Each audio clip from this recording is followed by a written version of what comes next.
Yes, well, there you can see it. Once we open the discharge service valve, there's an immediate rise in pressure on the high side, which obviously would happen because we're letting refrigerant from the system come back into the discharge valve.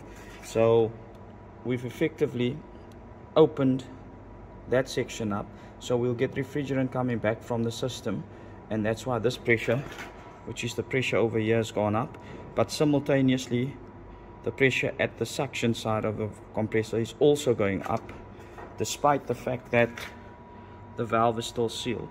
So what that is saying to you is that as the pressure on this line has come back to the discharge valve, it has gone through the reed valves and in turn has raised the pressure on the suction side, which is pretty evident over here. So that's just double confirmed that this compressor absolutely has a leak through the reed valves on the valve plate, and therefore this compressor has failed the efficiency test.